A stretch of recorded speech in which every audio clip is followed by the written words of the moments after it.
7 years after India adopted legislation to protect transgender people, it has passed a new bill that narrows those rights. It requires government permission to identify as transgender or receive gender-affirming medical treatment.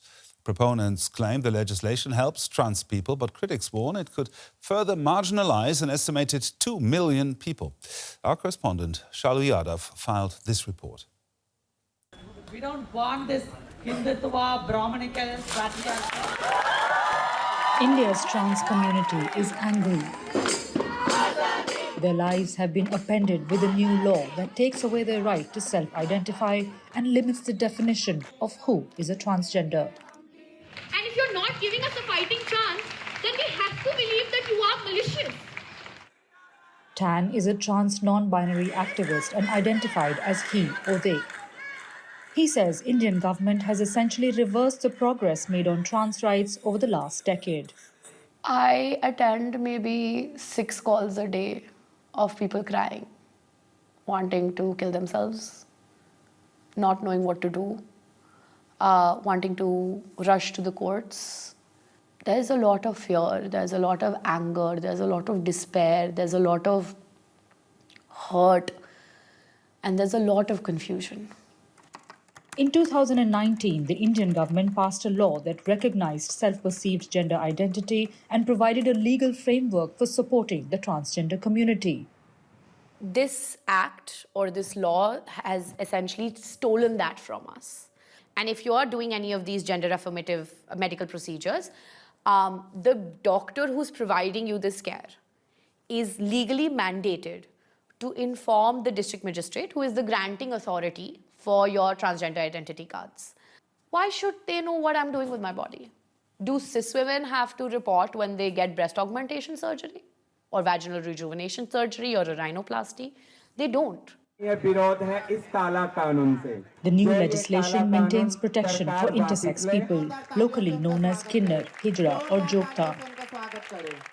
These groups are a part of South Asia's long-standing third gender traditions, but it excludes a large chunk of the trans community that don't belong to the Hindu mythological space. The new law also means that anybody who tries to come to terms with their gender identity will find it difficult to find support. Those who try to help them now run the risk of being imprisoned. It is considered a crime to force someone to assume a transgender identity. So when you do crisis intervention work, very often young people, maybe like 18, 19, 20, will call you and talk about how their families are being violent, how they're being forced into conversion therapy, how there's electric shock therapy happening to them. When we've done this work in the past, we have had parents who've tried to file complaints against us, saying that, we've manipulated their children. And that's exactly what this 26 Act has done. Every time I help a young person understand whether they are trans or not trans, which is a journey I went through, I can go to jail for that.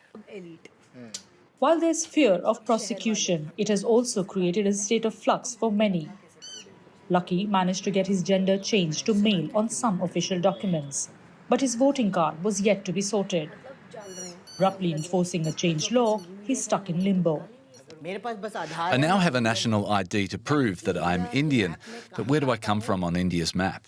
This is a big challenge to prove.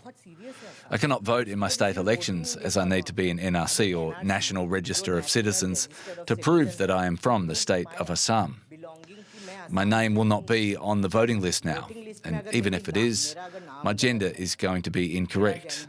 So how can I prove that I am from Assam?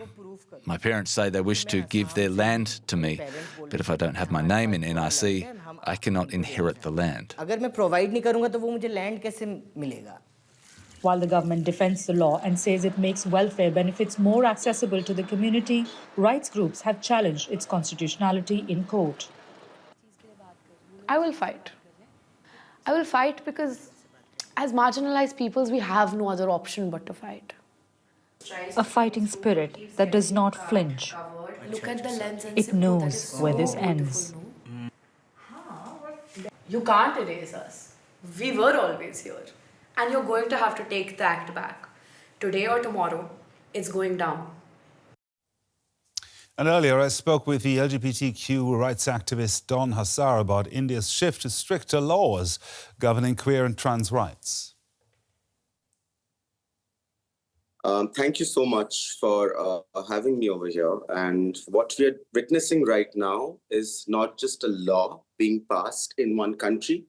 It is part of a larger coordinated rollback of rights happening all across the world. In India, particularly, the rights of trans, gender diverse, and intersex people were affirmed by the Supreme Court in the landmark Nalsa versus Union of India judgment, which recognized something fundamental, that gender identity is not something the state grants you. It is something you already hold. But that recognition came from decades of struggles led by all kinds of trans communities across the country. And what we're seeing right now is a reversal of that. The current law brings the government back to the center of identity. It tells people that who they are must be verified, filtered, and approved.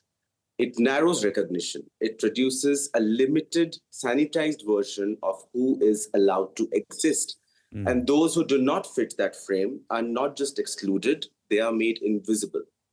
It is also important to say this clearly. The law was brought in without a meaningful consultation. There was no broad engagement with communities across the country. Even the National Council for Trans Persons, which exists precisely for this purpose, was not adequately consulted. They have stated it themselves, the members of that council. So what we are seeing right now is not just exclusion in outcome, but exclusion in process. At the same time, the law introduces vague and dangerous language around allurement, enticing, and coercion. That is clearly not any kind of neutral legal drafting. Right? Don, I would like to interrupt you there because let's go through this step by step. This new bill introduces mandatory certification by medical boards and district magistrates, as you said, bringing the state into this. Can you explain this psychological toll of having to prove your very identity to a government board? Of course, because what is clear now is that it disrupts a fragile but growing shift towards dignity, right? And to understand the full impact of this law, we have to move away from any simplified or simplistic narratives. Trans lives in India cannot be understood through a single lens. They're shaped by caste, descent, religion, class, and disability, and also by language. For some, this law will mean loss of documentation. For others, it will mean increased violence inside homes. For many, it will mean losing access to healthcare, livelihoods, and safety. And the impact is layered. It is very uneven, and it is deeply political. And this is where I want to be very clear that, frameworks that come from Global North, which try to understand trans experiences in linear, identity-based ways, are not enough here. They flatten realities that are already very complex. They do not account for caste or the histories of community living, like in various gharanas that have happened in this country, and they do not account for how religion, poverty, and state violence intersect with each other, right? Now, the most important thing... Sorry, please go ahead. Yes, the government bill, in another detail here, argues that this bill is designed to protect vulnerable persons from trafficking and exploitation. Will it? I think it's very important to understand that before a bill like this is introduced, that impacts the lives of thousands of people in this country, thousands of communities who have documented, and millions of them who do not have the ID card, because it is a self-determined identity and a fundamental right which was given to the trans communities. It will all be disrupted for all the wrong reasons, right? How do you identify somebody? How do you verify somebody's gender identity through bioessentialist methods? It does not, right? Gender is something that we experience and we affirm to it. And naturally, in a country where, if you look at the numbers, only 12% of individuals speak in English or function in English in this entire country, how do we expect people to work through a framework that does not include all the socio-cultural identities, which are usually in regional languages? So then the point around who's a real trans and who's a fake trans becomes quite a problematic discourse. It includes very few people and it excludes more people than it includes. So yes, the impact would be detrimental, particularly for folks who are trying to access support and care in every other way, be it gender affirmative care or any other kind of care or any other kind of intervention that they're looking for. This does not just criminalize trans communities or erases trans communities. We need to be very clear about that. It does not. Anybody who's trying to provide support to such community members could be criminalized.